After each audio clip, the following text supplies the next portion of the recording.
Hello viewers. Today we are going to focus on reference services which are being provided by the libraries to their users.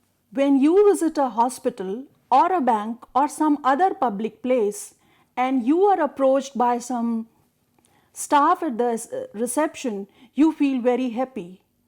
You feel very happy because you get some assistance and you can easily use the services or the facilities which are being offered by that place.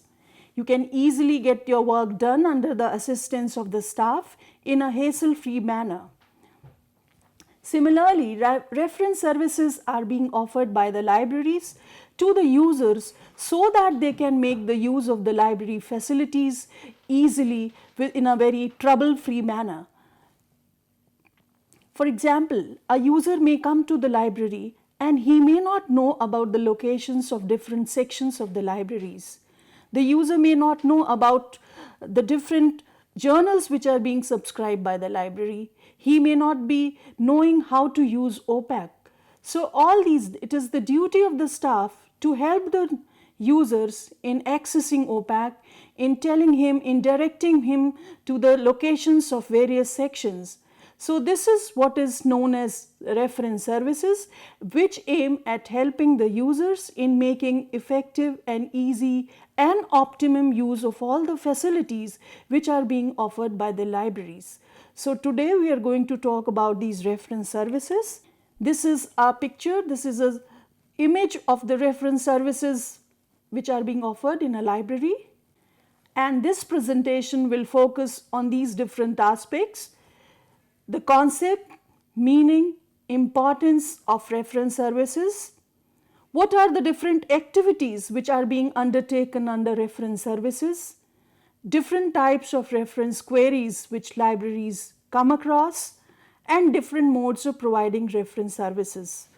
Reference services, it is helping readers to identify sources of information in response to a particular query, problem, or assignment. Ranganathan has defined reference service as a personal service to each reader in helping him or her to find the document, answering the particular query in a pinpointed and in an exhaustive manner, and that has to be done expeditiously.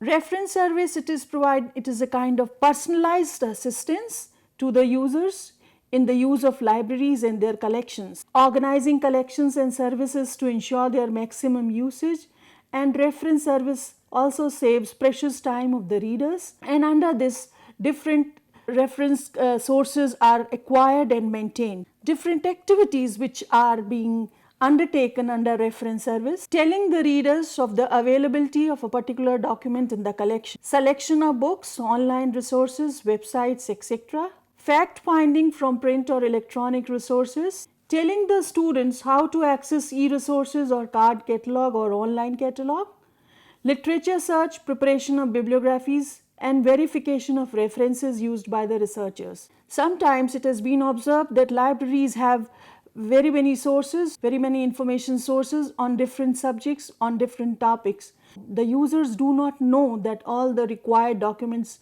which they require for their information need are already there. So libraries, it's the duty of the staff to help the readers informing the users about the various documents. The first activity which we do under reference is acquiring, organizing, and maintaining information sources. In order to handle different queries or different questions which the users may have when they come to the library for information, for that we need different information sources. Like as the picture shows, we have dictionaries, we have atlas. So different information sources have to be acquired, they have to be organized and maintained for offering reference services to the users. Those information sources or those reference sources are required for answering various reference queries which the users may have. For example, as we saw dictionaries, if a user comes and he wants to know the meaning of a particular word, then in that case, dictionaries, English language dictionaries or bilingual dictionaries, they are very much required. Or if a user wants to know the location of a particular place, then atlas will definitely help. So for answering reference queries, library staff acquires and procures different information sources, different reference sources, and organizes them in order to handle the reference queries. Then under reference query, under reference services, another activity which is being undertaken is providing readers advisory service. And it is especially useful in public libraries. In public libraries, what happens? Readers may approach and they may ask, a book that they may express their need that they want a book on particular subject, or they want a book on fiction by a particular author. So library staff under this reference service, they suggest what are the new arrivals, what are the books which are already there in their collections which may be of interest to the users. So this is another aspect which is providing readers advisory service. That means staff, reference staff, they suggest what are the books available in their collections, what are the new arrivals which will cater or which may cater to the needs or interest of the users. Now another activity which is undertaken is information literacy. Information literacy means when a person is said to be information literate, when he has the abilities, when he can identify that there is an information need, when he can identify, when he is capable enough to identify that he needs some information in order to meet his need. Besides, he should be able to identify what are the various sources available which he should use and get the required information. As the screenshot shows, what is information literacy? It is a set of abilities requiring individuals to recognize when information is needed and have the ability to locate, evaluate, and use effectively the needed information. That means a user, a student should be able to identify that there is some need, that he is information deficient on certain aspect and he needs information to meet his need. Secondly, he should have knowledge, he should have awareness of the different sources, and he should be able to locate them and evaluate, because whatever is available on web is not authentic, is not error free. So he should have the capability to identify what are the relevant, what are the authentic sources which will meet his information needs. So this is what is known, this is what is all about information literacy. So under reference services, library staff impart them information literacy. They impart them skills, they train them so that the users become information literate. Then for attending to the various queries of the users, library staff also selects and evaluates print and electronic information resources, because they have to develop a collection which can be used when reference queries arise. And different print and electronic information resources are selected or they are procured after they are evaluated according to certain parameters. That means staff, before acquiring or before purchasing information resources, they evaluate the different resources available in the market, and evaluation is done on the various parameters like authority, how authoritative the resource is, how well known it is, then scope, what is it all about, what is its coverage, what does it deal with, whether it covers, whether it deals with topics in depth or otherwise. Then format and technical quality, they take into consideration what are the different formats, whether the information resource which they are evaluating is available as print, or whether its online counterpart is also there, or it is available as CDs or not. So all these aspects are taken into consideration when format of the resource is being evaluated. Authenticity. What is the authenticity of the resource? Authenticity is very important because, for example, if it's a well-known publisher, there is a journal in the field of sciences and which is being published by some well-known journal, say Elsevier. So if any staff is evaluating, so they can easily depend upon the authenticity. If it's well known that Elsevier has been there in the market for quite some time and its content is peer reviewed before it is published. So these things are taken into consideration before deciding how authenticate the content is. For example, if we want to take a general encyclopedia, for if we want to include it in our, say, school library, then we will decide whether we need Americana or whether we need Collier's. When we talk about authenticity, we will say all these well-known publishers who have been there in the marketplace. Treatment and arrangement.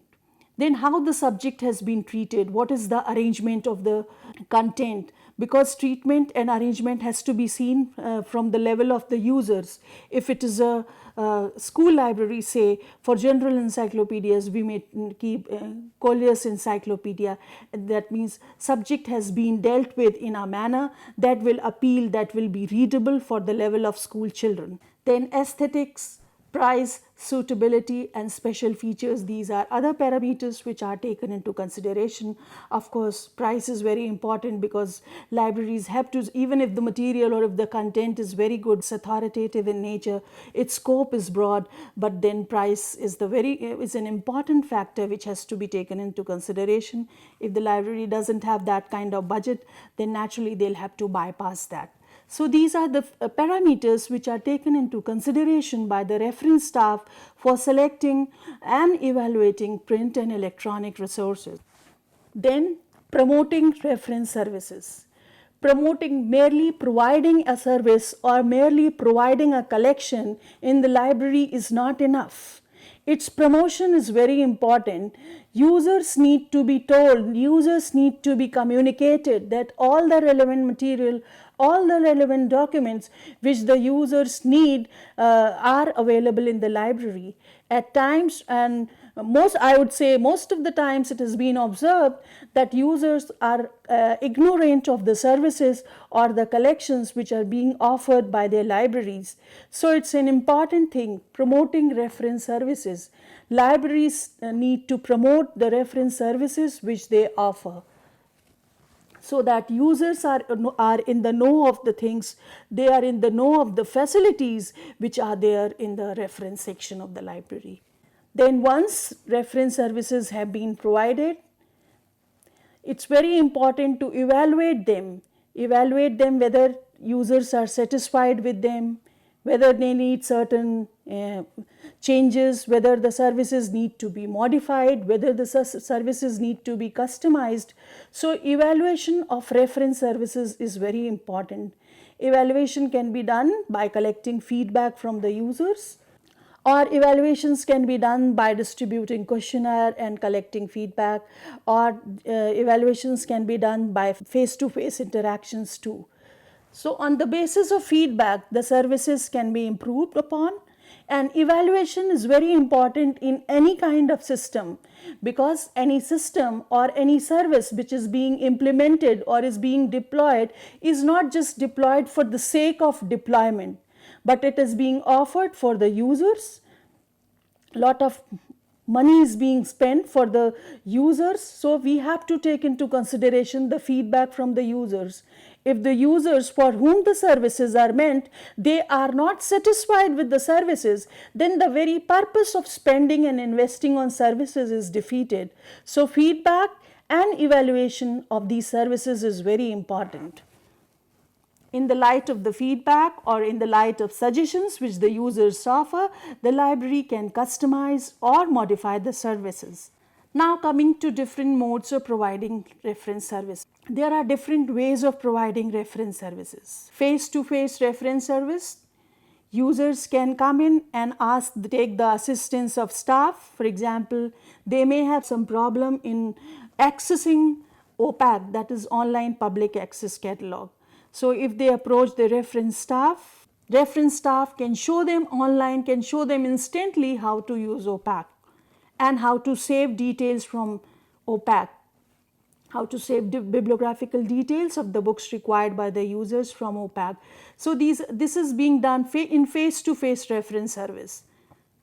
That means a user has a query, user has an information needs, he approaches the reference staff, and in face-to-face the problem is solved. At times, in one go, the user may not be able to express his need. So, in face-to-face interaction, user may be facilitated, the reference staff may facilitate the user in expressing his information need in exact terms, and he can get the help instantly. This is a screenshot of a library where a user is getting, where a reader is getting help in face-to-face interaction. Or a reader can discuss if he has some problem in accessing, say for example, an e-book or an e-journal, if he doesn't know how to download the full text, or he doesn't know how to save a PDF file, all these things can be attended to. All these concerns of a user are attended to in face-to-face interaction. Then this is another mode through which reference services can be provided. At times users, they don't physically visit the library, but they seek clarifications, they clarify their doubts on telephone itself. Then virtual reference service. In this, what happens? Different ICTs are used in different information communication technologies. They are used. The user need not visit the library physically. He need not walk in the library, but he can get the reference service. He can get assistance from the library staff even when he is at a remote location, even when he is away from librarian. He is away from library. This is Ask Us chat facility, which is being offered, very commonly offered by the libraries. We have library staff can send here the users, they can just key in or send their queries or whatever doubts or clarifications they seek, they just can send it and they are responded back, sometimes immediately, or sometimes their query may require some kind of work, so they are responded to within a day or two. Virtual reference service, it is again that the users need not visit the libraries, but they get it through computers, they can get it through emails, etc. This is through emails. For example, a user can just type in his query, send it through email, and he is responded to by the library staff. Then these days, social media, they are very common. Usually libraries have accounts on Facebook, the libraries are present on blogs, so different queries can be, libraries promote their collections, they promote their services which they offer through these social media. Users can respond to on Facebook, on Twitter, through blogs only, and there is a feature of comment in blogs, and usually the users, if they are not satisfied, if they seek some clarification or if they want assistance, they can respond back, they can post their views, they can post their feedback on these social media. Then different reference queries which we face in face-to-face interaction, or when the users walk in, they can be directional queries. And very commonly a query which we come across is that of location. They want directional assistance, in which direction a particular section is located. Where is the textbook section? Is a particular book available in the collection of the library? Then procedural queries. Under such type of queries, usually the users want to know about the rules or what are the procedures of libraries. For example, what fine has to be paid for overdue books? How can I become a member of this library? So these here under such queries, when they pose such queries, they want to know what are the rules which are being followed. How can a user become a registered member of a library? So these are the queries which are raised in order to find out the procedure with regard to the library. Then basic reference queries. They may ask simple question, like where was Dr. Abdul Kalam born? Who won the Hockey World Cup 2010? These are the basic reference queries where the information can easily be sought, can easily be retrieved by just consulting a reference source. How many districts are there in the state of MP? So these are some basic reference queries where the staff need not spend much of time, and they can easily respond, they can easily attend to these queries by simply consulting the reference sources, because in such queries factual information is being sought. Then there are research queries, which of course they need time. Library staff does need time, does need to invest in time and efforts for answering to these queries. What literature is available on the use of multimedia for teaching English to primary class? A user wants to know what material is there in the library. Which are the major universities across the world that offer programs on data management? What are the full text articles available in the databases subscribed by the library on preservation of research data? Such queries are often raised by the students or by the visitors, and for attending to such queries, library staff does need some time to find out answers and respond back. Then bibliographic verification. It means verifying or checking the bibliographical details of documents, journals, books, etc. consulted by the users. A user must have used some documents of journal article, but he may come back to find out what is the exact citation. This may involve bibliographic verification. It involves checking or searching the electronic databases for full citation information.